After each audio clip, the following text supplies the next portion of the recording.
Alhamdulillahi Rabbil Alamin. Allahumma salli wa sallim wa barik ala Muhammad wa ala ali Muhammad. Allahumma anfa'na bima 'allamtana wa 'allimna ma yanfa'una wa zidna ilma wa barik lana fi ilmina warzuqna al-ikhlas fil qawli wal 'amali kamila wa 'ilman nafi'an la yunsa wa tawfiqan daima wa sihhatan wa yaqinan wa 'afiyah. Allahumma aftah lana kulla khair, amin ya rabbal alamin.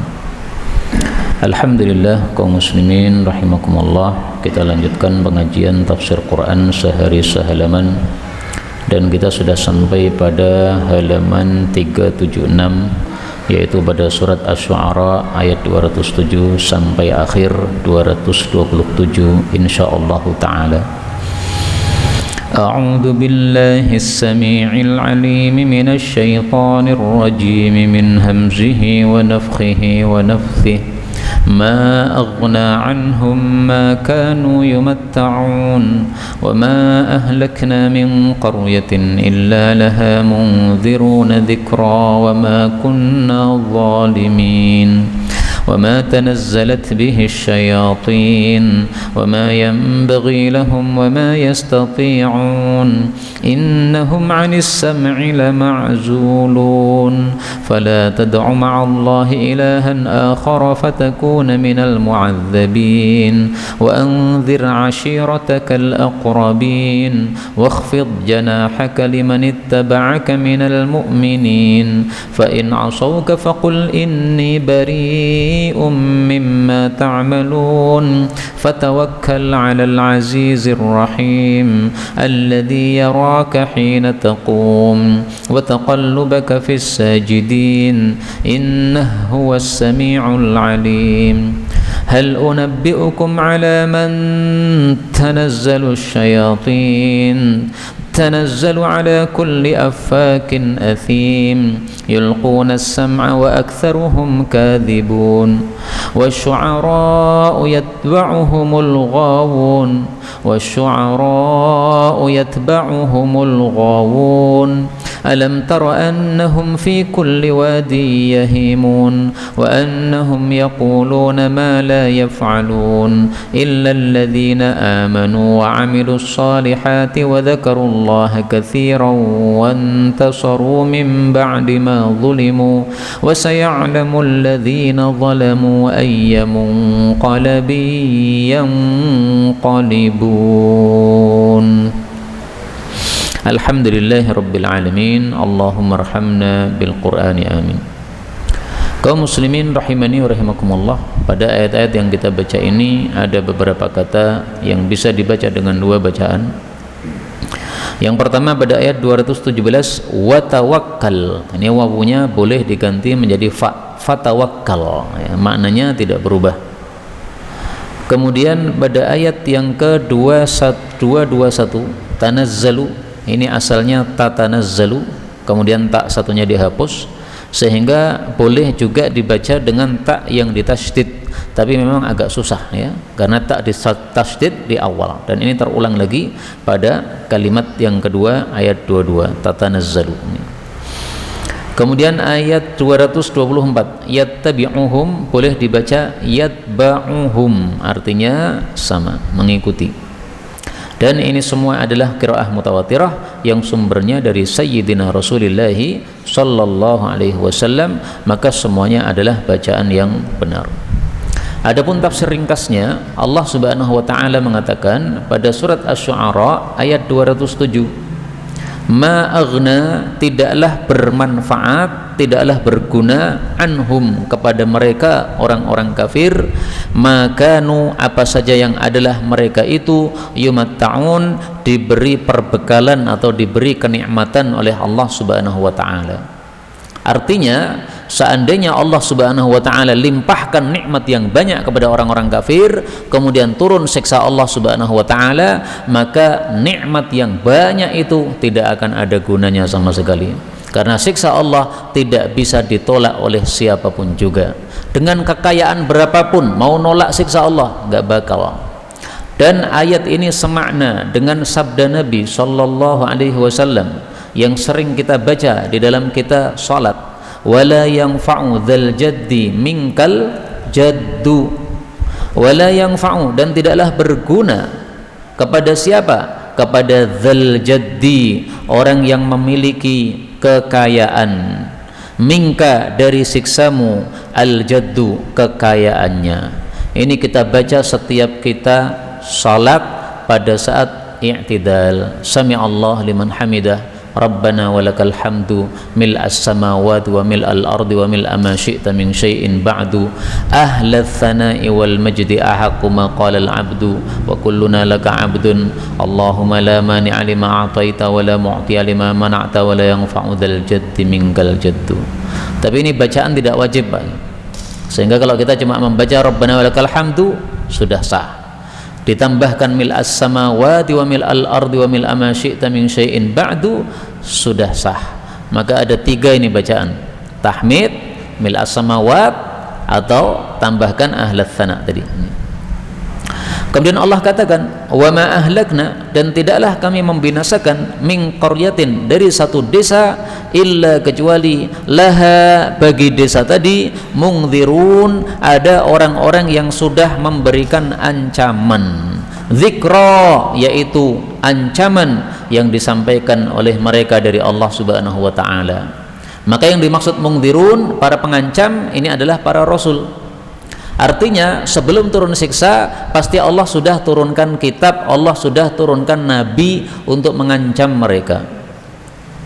Ingatlah kepada Allah, ibadahlah kepada Allah, tauhidkanlah Allah, kalau tidak nanti akan turun siksa. Sudah ada peringatan. Karena itu ketika turun siksa, yang zalim bukan Allah, yang zalim adalah manusia.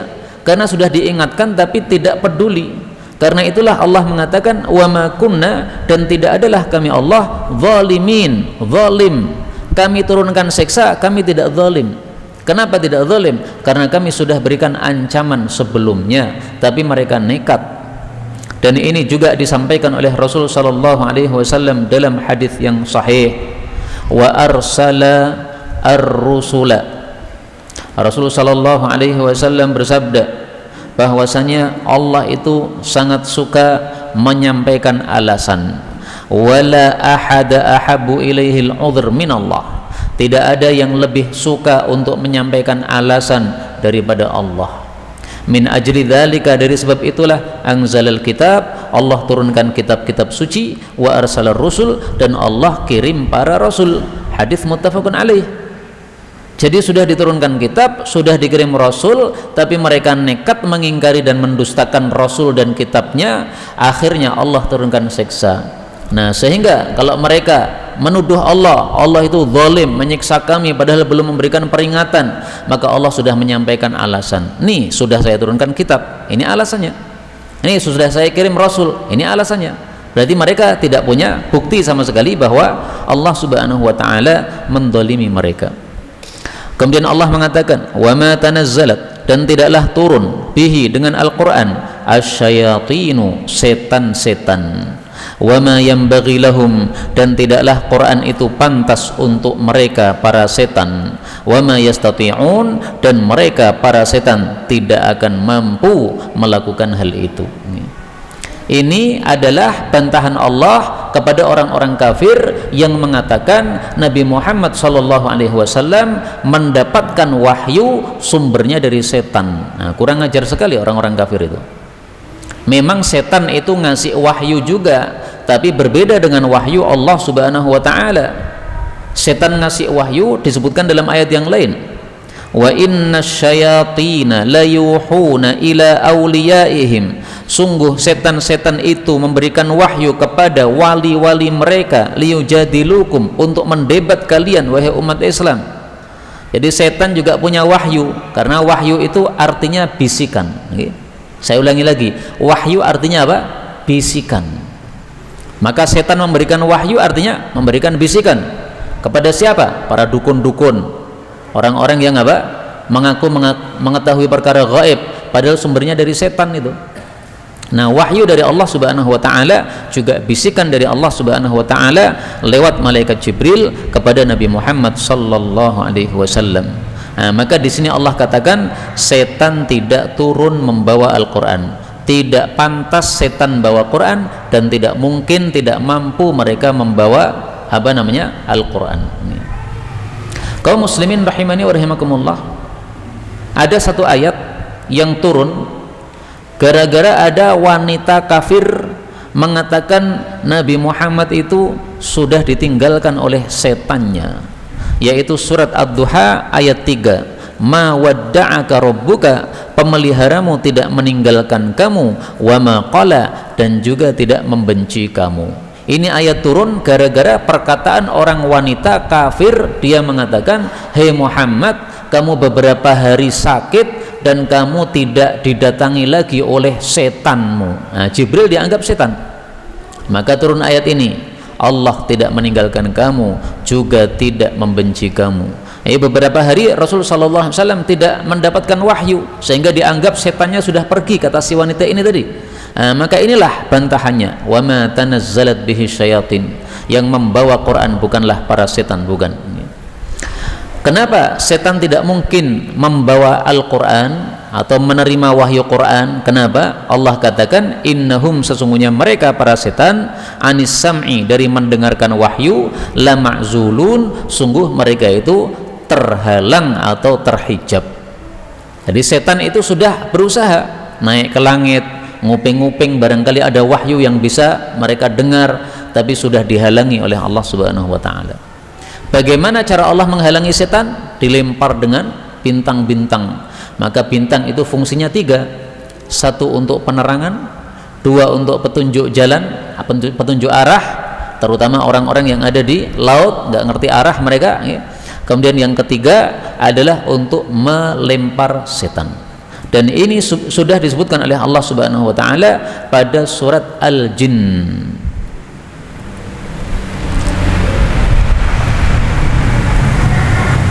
Allah Subhanahu wa ta'ala menceritakan perkataan para jin.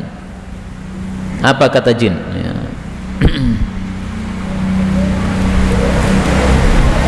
Para jin mengatakan, wa anna kunna naq'udu minha maqa'ida lis-sama'. Kami dulu bebas duduk-duduk di langit untuk mendengarkan wahyu yang disampaikan Allah Subhanahu wa ta'ala. Famay yastami'il an, tetapi sekarang siapa yang mendengarkan wahyu, yajid lahu shihaban, maka dia akan mendapati baginya obor rosoda yang sudah disiapkan. Nah, obor ini adalah bintang yang dilempar kepada mereka sehingga membakar mereka. Sejak kapan ada obor membakar ini? Sejak dikirimnya Rasulullah sallallahu alaihi wasallam, sehingga wahyu Allah tidak akan sampai ke telinganya para setan. Dulu-dulu mereka masih bisa mencuri-curi dengar wahyu yang disampaikan oleh Allah Subhanahu wa taala kepada para malaikat. Maka di sini dikatakan ma'zulun, mereka sudah terhalang. 213, fala tad'u, maka janganlah engkau wahai Nabi menyeru atau berdoa atau menyembah ma'allahi, bersama Allah, ilahan akhar, Tuhan yang lain. Fatakuna, maka engkau menjadi wahai Nabi minal mu'adzabin, termasuk orang-orang yang akan disiksa oleh Allah Subhanahu wa ta'ala. Kaum muslimin rahimani wa rahimakumullah, mungkinkah Nabi melakukan syirik? Tidak mungkin, karena syirik itu dosa besar dan para nabi maksum dari dosa besar. Nah, kenapa di sini Allah mengatakan jangan menyeru selain Allah wahai Nabi Muhammad sallallahu alaihi wasallam? Ibnu Abbas menjawab, nidaun li ghairihi, ini panggilannya kepada Nabi, tapi yang dimaksud adalah selain Nabi sallallahu alaihi wasallam, yaitu kita umat-umat Nabi sallallahu alaihi wasallam. Seolah-olah Allah mengatakan, wahai Nabi Muhammad, kamu ini manusia paling mulia di hadapan saya, tapi seandainya kamu syirik, tetap akan saya siksa, enggak peduli. Tapi tidak mungkin Rasul sallallahu alaihi wasallam melakukan syirik. Dan ayat-ayat seperti ini yang zahirnya disampaikan kepada Nabi, tapi yang dimaksud adalah kita umat Nabi sallallahu alaihi wasallam. Ini ada beberapa ayat. Saya kasih contoh satu saja sebagai perbandingan, ya. Allah mengatakan pada surat Az-Zumar ayat 65, la in asyrakta, sungguh jika kamu wahai Nabi melakukan syirik, la yahbatanna amaluk, sungguh betul-betul amalmu akan hancur, wala takunanna minal khasirin, betul-betul kamu akan menjadi orang-orang yang rugi. Apakah mungkin Rasulullah syirik? Tidak mungkin. Maka yang dimaksud di sini adalah sesungguhnya kamu wahai pengikut para nabi, pengikut Nabi Muhammad sallallahu alaihi wasallam, kalau kamu syirik maka amalnya akan hancur, tidak diterima oleh Allah Subhanahu wa taala. Kemudian Allah menyuruh Nabi untuk dakwah, wa anzir, dan berilah ancaman, sampaikanlah dakwah, ashirataka, kepada keluargamu, al-aqrabin, yang dekat-dekat. Jadi dakwah itu yang paling berhak pertama kali mendapatkannya dari kita adalah keluarga kita, Pak. Jangan dakwah ke sana kemari tapi keluarga malah dibiarkan tanpa ajaran Islam. Ini enggak benar. Yang lebih berhak keluarga yang paling dekat dengan kita, yang ada di rumah kita.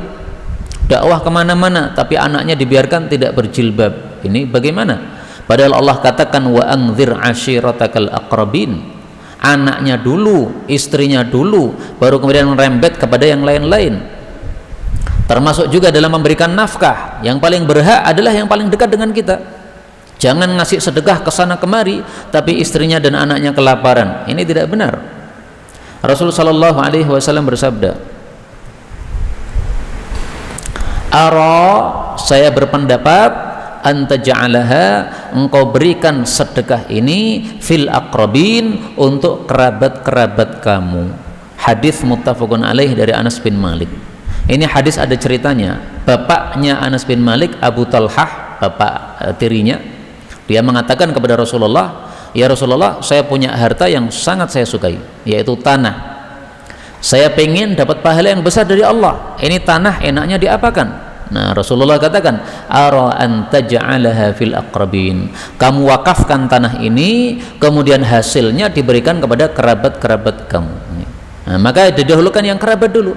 Yang lain-lain itu nomor dua. Nomor pertama adalah orang-orang yang paling dekat dengan kita, baik dalam memberikan nafkah atau sedekah, demikian juga dalam memberikan tausiah atau petuah, orang-orang dekat yang lebih berhak. Karena itu setelah turun ayat ini, Rasul sallallahu alaihi wasallam kemudian memanggil kerabat-kerabatnya, "Ya Bani Ka'ab bin Lu'ay, wahai Bani Ka'ab bin Lu'ay." Ini kerabat Nabi sallallahu alaihi wasallam. Karena Nabi kalau diruntut nasabnya ke atas itu ada kakek namanya Ka'ab bin Lu'ay. Nah, maka siapapun yang Bani Ka'ab bin Lu'ay berarti masih kerabat Nabi sallallahu alaihi wasallam. Angkidu anfusakum, selamatkanlah diri kalian sendiri, minan nar, dari neraka, yaitu dengan cara masuk Islam, mengesahkan Allah Subhanahu wa taala.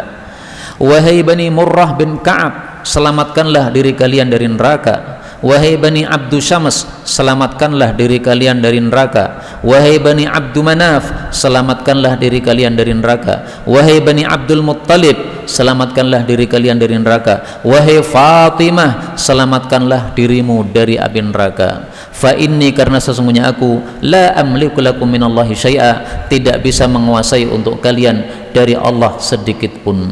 Jadi kalau Allah menghendaki sesuatu terhadap kalian, saya nggak bisa menahan, nggak bisa. Allah kirimkan siksa kepada kalian, saya nggak bisa. Maka yang menyelamatkan dari neraka ya diri kalian sendiri. Kalau kalian tidak mau menyelamatkan diri dari neraka, nanti akhirnya masuk neraka, di akhirat saya nggak bisa menyelamatkan lagi, karena sudah terlanjur masuk ke alam akhirat, sementara tidak punya iman kepada Allah Subhanahu wa ta'ala. Tidak akan diterima imannya besok kalau seseorang mau beriman di akhirat kelak. Kemudian Allah Subhanahu wa ta'ala mengatakan, wakhfid, dan rendahkanlah, janahaka, sayapmu, liman, bagi siapapun, ittaba'aka, yang mengikuti engkau, minal mu'minin, dari kalangan orang-orang beriman. Merendahkan sayap ini ungkapan orang Arab untuk maksud tawadhu. Tawadhu'lah kepada siapapun orang-orang beriman yang mengikuti engkau. Tawadhu itu kebalikan dari sombong. Sombong itu dua, meremehkan orang lain atau menolak kebenaran. Maka tidak boleh meremehkan sesama muslim. Wakhfid janahaka limanittaba'aka minal mu'minin. Rasulullah sallallahu alaihi wasallam bersabda, memerintahkan kita untuk tawadhu. Innallaha auha ilayya, sesungguhnya Allah sudah wahyukan kepada saya, antawadhu'u, tawadhu'lah kalian. Tawadhu' menerima kebenaran, disampaikan kebenaran masuk ke telinga kanan tapi keluarkan telinga kiri. Orang gak tak kiblas terhadap apa? Kebenaran tadi, itu berarti tidak punya tawadhu'. Dan orang yang menolak kebenaran yang disampaikan sama dengan sudah meremehkan yang menyampaikan juga. Berarti dia sudah melakukan dua kesalahan. Kesalahan pertama, menolak kebenaran yang disampaikan karena tidak mau mempedulikannya, dan meremehkan orang yang menyampaikannya.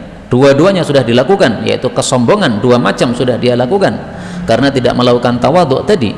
Hadis riwayat Muslim. Kemudian Allah mengatakan, fa in asauka, maka jika mereka orang-orang kafir durhaka kepada engkau, fakul, maka katakanlah, inni sesungguhnya saya bari'un, berlepas diri, mimma ta'malun, dari apapun yang kalian amalkan. Artinya kewajiban Nabi hanya berdakwah. Setelah didakwahkan mereka nekat kafir, maka Nabi berlepas diri. Saya enggak tanggung jawab. Yang penting saya sudah menyampaikan. Mau atau tidak bukan urusan saya. Itu urusan kalian dengan Allah Subhanahu wa taala. Maka yang dimaksud asauka, durhaka kepada engkau, yaitu tidak mau mengindahkan petuah Nabi sallallahu alaihi wasallam tadi. Suruh masuk Islam enggak mau. Maka yang dimaksud ta'malun, saya berlepas diri dari amalmu, yaitu amal syirik yang kamu lakukan. Kamu melakukan syirik, saya tidak mau melakukan syirik. Berlepas diri dari kesyirikan. Kemudian Allah suruh Nabi untuk bertawakal, wa tawakkal, dan bertawakallah engkau alal azizi, kepada zat yang maha gagah, ar-rahimi, yang maha penyayang. Tawakal itu artinya i'timad. I'timad itu artinya bersandar. Jadi sandaran kita kepada Allah Subhanahu wa taala, bukan kepada makhluk. Karena makhluk itu serba lemah. Wa khuliqal insanu dha'ifa. Manusia diciptakan lemah. Lemah dijadikan sandaran, ya tidak akan bisa memberikan bantuan yang maksimal. Tapi kalau yang maha kuat, yang maha aziz kita jadikan sebagai sandaran, maka pasti dia akan memberikan pertolongan kepada kita sesuai dengan kebijaksanaannya. Siapakah Allah? Allah menjelaskan siapa dirinya, yaitu alladzi, zat yang yaraka, melihat engkau, hina taqum, ketika engkau itu berdiri. Yang dimaksud berdiri ini adalah berdiri melakukan sholat. Jadi seolah-olah Allah Subhanahu wa taala mengatakan bahwasanya kalau kamu ada masalah apapun, tawakallah kepada Allah Subhanahu wa taala, lakukanlah sholat. Karena sholat kita berarti sudah memasrahkan diri, atau kita sudah menghubungkan diri kita kepada Allah Subhanahu wa taala. Dan di sini diambil pelajaran bahwa amalan yang utama di dalam salat adalah taqum, adalah berdiri. Maka salat yang berdirinya lama itulah salat yang paling utama. Rasulullah sallallahu alaihi wasallam salat tahajud berdiri lama sampai retak-retak atau sampai abuh-abuh kakinya karena saking lamanya. Rasulullah sallallahu alaihi wasallam bersabda, tulu al-qunuti afdalus salati, salat yang paling utama adalah tulul qunuti, berdiri yang lama. Hadis riwayat Muslim. Dalam hadis yang dhaif disebutkan, tapi dhaif, siapa yang salatnya lama berdirinya, maka nanti di akhirat ketika di padang mahsyar maka akan menjadi ringan berdirinya. Masing-masing kita besok akan berdiri di padang mahsyar menunggu dimasukkan surga atau dimasukkan neraka. Matahari tepat di atas kepala, panas sekali, keringat bercucuran banyak sekali. Nah, saat itu kita butuh mendapatkan pertolongan dari Allah. Supaya terasa ringan di padang mahsyar bagaimana? Lama berdiri. Maka yang tidak pernah sholat nanti di padang mahsyar paling susah, dibikin susah oleh Allah Subhanahu wa taala. Dari mana kita tahu bahwa taqumu, berdiri, ini maksudnya berdiri ketika sholat? Dari kalimat berikutnya Allah mengatakan wa taqallubaka, dan Allah mengetahui bolak-baliknya kamu fis sajidin, pada kalangan orang-orang yang sujud, yaitu orang-orang yang sholat. Nah, berarti taqum di sini berdiri maksudnya adalah berdiri ketika sholat. Adapun taqallub, bolak-balikmu, bolak-balik ini maksudnya adalah gerakan-gerakan kita dalam sholat. Ada berdiri, ada ruku', kemudian ada i'tidal, kemudian ada sujud, kemudian ada duduk, kemudian sujud lagi. Ini namanya bolak-balik namanya. Dan kata-kata as-sajidin di tengah orang-orang yang sujud ini isyarat adanya salat jamaah. Maka salat jamaah adalah sesuatu yang sangat mulia di hadapan Allah Subhanahu wa taala, sehingga disebutkan di dalam ayat ini secara khusus. Dan Rasul sallallahu alaihi wasallam bersabda, "Inna rabbaka la ya'jabu," sesungguhnya Allah Subhanahu wa taala la ya'jabu, sungguh senang, minas salati, terhadap ibadah salat, fil jam'i, yang dilakukan berjamaah. Hadis riwayat Imam Ahmad, sahih. Maka alhamdulillah, setiap hari kita datang ke masjid 5 kali, pas kita salat jamaah, ini Allah pandang kita dengan rahmat. Allah senang dengan hamba-hambanya yang melakukan salat jamaah, termasuk salat maghrib tadi. Alhamdulillah. Kemudian Allah mengatakan, innahu, sesungguhnya dia Allah, huwa, dia itu as-sami', yang maha mendengar, al-alim, yang maha mengetahui. Jadi Allah memiliki sifat mendengar dan Allah memiliki sifat mengetahui. Tapi mendengarnya Allah tidak sama dengan mendengarnya manusia. Mendengarnya manusia adalah kupingnya ini dibuka sehingga suara masuk, maka mendengar. Nah, Allah mendengarnya tidak seperti manusia. Sehingga jangan mengatakan bahwasanya Allah itu punya kuping seperti kupingnya manusia, yaitu ada lubangnya begini. Kalau ada suara masuk maka Allah mendengar, kalau ditutupi berarti Allah tidak mendengar. Nggak boleh ngomong begitu, karena laisa kamitslihi syai'. Allah tidak seperti apapun juga. Allah cuma mengatakan Allah mendengar, titik. Kita katakan Allah mendengar. Jangan dilanjutkan dengan mengatakan Allah punya kuping. Mana kata-kata kuping? Nggak ada kuping di sini. Allah maha mendengar, titik. Berarti Allah punya pendengaran, iya. Tetapi kita tidak mengatakan apa yang tidak dikatakan oleh Allah Subhanahu wa ta'ala.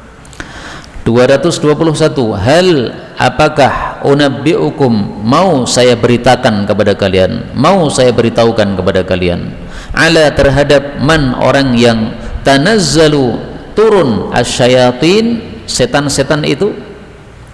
Jadi ini berkaitan dengan ayat sebelumnya tadi. Pada ayat sebelumnya Allah mengatakan, ayat 210, setan tidak turun membawa Al-Quran kepada Nabi Muhammad sallallahu alaihi wasallam. Nah, kemudian di sini pada ayat yang ke-221 Allah kemudian bertanya, mau enggak saya beritahu siapa sebenarnya orang-orang yang setan itu turun memberikan wahyu kepadanya? Siapa? Mau enggak saya beritahu? Ini pertanyaan fungsinya apa? Pertanyaan itu fungsinya untuk membuat gusar orang yang akan mendapatkan jawabannya. Mau enggak saya kasih tahu ini? Nah, ada pertanyaan begitu, jadi semangat kita untuk mendengarkan. Tapi kalau langsung diinformasikan, kadang-kadang kita enggak perhatian. Kalau ditanya dulu, maka kita semangat untuk mendengarkan. Lalu Allah menjelaskan, tanazzalu, setan itu turun, ala, kepada, kulli, setiap, affakin, orang yang tukang dusta, athimin, yang selalu melakukan dosa. Apakah Rasulullah sallallahu alaihi wasallam tukang dusta? Enggak pernah.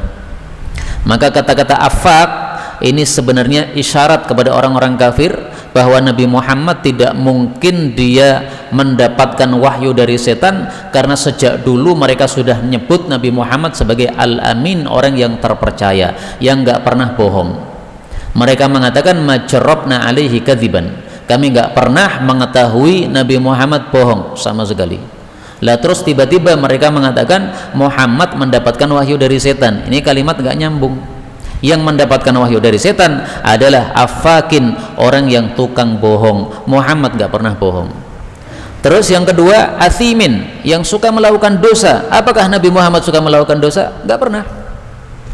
Orang-orang pada minum minuman keras, Nabi Muhammad SAW enggak pernah ikut. Padahal waktu itu beliau belum mendapatkan wahyu. Orang-orang pada main zina, Rasulullah SAW nggak pernah mau, padahal beliau belum mendapatkan wahyu, belum ngerti apa itu iman, apa itu Islam, nggak ngerti Pak. Wahyu aja belum turun, tapi hidayah sudah masuk dalam hati beliau, sehingga meskipun ilmu belum datang, hidayah sudah dia ikuti. Dan ini disebutkan oleh Allah Subhanahu Wa Taala pada surat An-Nur. Mathalu nurihi, perumpamaan sinar hidayahnya Allah Subhanahu wa taala, adalah kamishkatin fiha misbah, al-misbahu fi zujajah, az-zujajatu ka'annaha kaukabun dirri'un tawaqqada min syajaratin mubarakatin zaitunatin la syarqiyyati wala gharbiyah yakaz zaituha yudi walau lam tamsashu nar. Nyaris minyaknya itu bersinar-sinar meskipun belum terkena api. Ini adalah minyak zaitun yang warnanya kuning, yang bersinar-sinar, gemerlapan, cemerlang, padahal belum dikenai api. Bagaimana kalau dikenai api? Tambah terang lagi. Maka ini maksud ibarat ini adalah orang mukmin dalam hatinya sudah diberikan hidayah oleh Allah Subhanahu wa taala. Orang baik dalam hatinya sudah dikirim hidayah oleh Allah Subhanahu wa taala. Maka meskipun dia belum mendapatkan ilmu, dia sudah ngikuti hidayah tadi. Ketika mendapatkan ilmu, maka hidayahnya bertambah-tambah lagi. Seperti minyak tadi sudah bersinar. Ketika ditambah dengan api, maka tambah bersinar lagi. Nah, Rasulullah SAW seperti itu. Orangnya baik, orangnya sudah diberikan hidayah dalam hatinya oleh Allah Subhanahu wa taala, sehingga dia mengikuti hidayah tadi meskipun belum datang ilmu. Belum wahyu turun mengatakan jangan zina, belum ada wahyu turun mengatakan jangan mencuri, jangan minum minuman keras, tapi beliau sudah nggak mau perbuatan-perbuatan jelek itu. Kemudian ayat 2 berikutnya Allah mengatakan yulquna, mereka setan itu melemparkan as-sam'a, pendengaran, wa aktsaruhum, dan kebanyakan mereka kadzibun, mereka dusta. Yang dimaksud as-sam'a, pendengaran, yaitu apa yang mereka curi dengar dari wahyu yang di langit. Jadi memang Allah Subhanahu wa taala menghendaki seperti itu. Kadang-kadang setan ini naik ke langit mencuri-curi dengar, kemudian dilempar oleh malaikat dengan bintang, tapi sebelum terkena lemparan dia sudah berhasil menyampaikan wahyu yang dia curi dengar kepada orang atau setan yang ada di bawahnya. Nah, setan di bawahnya kemudian menyampaikan lagi kepada setan yang di bawahnya sampai kepada dukun yang ada di bumi. Nah, kemudian setan tadi kemudian terbakar. Tapi sebelum terbakar, kadang-kadang sudah sempat menyampaikan sedikit wahyu yang terdengar oleh kuping mereka. Itu kehendak Allah. Bukan berarti Allah Subhanahu wa taala lemah sehingga wahyunya bisa dicuri dengar oleh setan ini, bukan. Ini memang kehendak Allah Subhanahu wa taala supaya Allah menguji hamba-hambanya apakah mau percaya kepada Allah atau percaya kepada setan. Karena setan kadang-kadang ucapannya tepat gara-gara dia sudah sempat mendengar sedikit dari wahyu tadi. Tapi Allah katakan di sini kebanyakan mereka itu dusta. Dan ini dijelaskan oleh Nabi dalam hadis yang sahih bahwasanya mereka mencampur dengan 100 kedustaan dari satu kebenaran. Innal malaikata tanzilu fil anan, sesungguhnya malaikat itu turun di langit atau di awan. Fatadhkurul amra qudiya fis sama, lalu malaikat menyebutkan satu perintah Allah yang sudah ditetapkan di langit. Fatastariqus syayatinus sam'a, maka setan mencuri dengar. Fatasma'uhu fatuhihi ilal kuhan, maka dia mendengarnya lalu mewahyukannya kepada para dukun. Fayakdzibuna ma'aha mi'ata kadzbatin, lalu mereka berdusta bersama ucapan tadi 100 kedustaan min indi anfusihim, dari arah diri mereka sendiri. Hadis riwayat Bukhari. Jadi satu kalimat kebenaran dicampur dengan 100 kedustaan, 1 banding 100. Makanya Allah katakan aktsaruhum kadzibun, kebanyakan mereka dusta. Lalu Allah mencela orang-orang kafir yang suka membuat syair-syair mengejek Nabi Muhammad sallallahu alaihi wasallam. Allah katakan wasyu'ara, dan para tukang syair itu yatba'uhum, mengikuti mereka, al-ghawun, orang-orang yang sesat. Yang dimaksud para penyair adalah orang-orang kafir yang suka membuat syair mengejek Nabi Muhammad sallallahu alaihi wasallam. Misalnya mereka mengatakan mudhammaman abaina dalam syair mereka. Mudhammam itu kami enggan untuk mendengarkan hidayahnya atau petuahnya. Yang dimaksud mudhammam adalah Muhammad. Padahal Muhammad artinya terpuji, tapi mereka ganti namanya mudhammam, yaitu orang yang tercela. Nah, itu berarti mencela Nabi sallallahu alaihi wasallam. Itu diikuti oleh orang-orang yang sesat. Yang dimaksud orang-orang yang sesat adalah orang-orang yang melanjutkan syair-syair yang sudah digubah tadi. Orang-orang yang meriwayatkan syair-syair yang sudah digubah tadi. Karena itu tidak boleh kita menyampaikan kedustaan. Isu dusta kita menyampaikan sama dengan kita yang membuat isu dusta tadi, sama-sama dosa. Ada isu dusta yang membuat kedustaan itu berdosa. Kita mengetahui itu isu dusta, kita ikut menyebarkan, maka dosa juga kita terima, seolah-olah kita yang berdusta. Sebagaimana sabda Nabi SAW, beliau mengatakan, man, barang siapa haddatha anni bihadits, menyampaikan dari saya satu hadis, yara annahu kadzibun, padahal dia tahu bahwa itu hadis dusta, hadis palsu, fahuwa ahadul kadzibaini atau al-kadzibin, maka dia salah satu dari dua orang yang berdusta, yaitu yang memalsukan hadis dan juga yang menyampaikan, hukumnya sama saja, dianggap sama-sama berdusta. Ini hadis riwayat Muslim. Karena itu hati-hati, jangan kita mudah-mudah menyebarkan berita hoax. Kalau kita sebarkan, maka kita berdosa seperti pembuat berita hoax tadi. Berikutnya Allah katakan, alam tara, apakah engkau belum mengetahui, annahum, bahwasanya mereka para penyair, fi kulli wadin, pada setiap lembah, yahimun, mereka itu bingung. Yang dimaksud lembah di sini adalah lembah ucapan. Jadi maksudnya mereka itu ngomong segala sesuatu yang mereka ingin ucapkan tanpa mereka mengetahui apa arah ucapan itu, mau dusta mau benar, pokoknya kalau ingin ngomong saja. Nah, itu berarti mereka yahimun, nggak ada tujuannya omongan mereka. Wa annahum, dan bahwasanya mereka yaquluna, mereka berkata, ma la yaf'alun, apa yang tidak mereka lakukan. Jadi banyak para penyair yang mereka memuji diri sendiri, saya sudah melakukan ini, saya sudah melakukan itu, saya sudah sedekah ini, saya sudah sedekah itu, tapi nol, nggak ada yang dilakukan sama sekali. Allah mengatakan, illa, kecuali alladzina amanu, orang-orang yang beriman, wa amilus solihat, dan orang-orang yang beramal soleh, wa dzakarullaha katsira, dan mereka banyak zikir kepada Allah Subhanahu wa ta'ala, maka mereka tidak akan seperti itu. Artinya syair itu tidak haram selama tidak seperti itu tadi. Kalau syairnya berupa dusta, maka haram. Kalau syairnya berupa memuji diri padahal tidak melakukan apa-apa, maka haram. Syairnya sampai melupakan zikir kepada Allah, maka tidak boleh.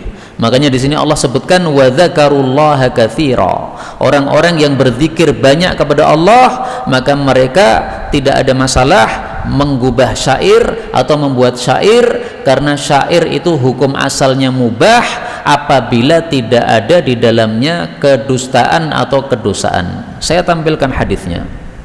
Rasulullah sallallahu alaihi wasallam bersabda, asy-syi'ru bimanzilatil kalam, syair itu sama dengan ucapan biasa, maka yang baik seperti ucapan yang baik, adapun syair yang jelek seperti ucapan yang jelek. Hadis riwayat Bukhari dalam Adabul Mufrad sahih. Maka yang tercela itu adalah kalau seseorang itu syair, kemudian sibuk dengan syair terus, setiap hari syair terus, sampai dia lupa terhadap zikir kepada Allah Subhanahu wa ta'ala. Setiap hari yang di dalam benaknya itu syair, Quran nggak pernah dibaca, itu yang tercela. Tapi kalau kadang-kadang menggubah syair, nggak ada masalah, tidak diingkari oleh Rasulullah sallallahu alaihi wasallam. Saya tampilkan dalilnya.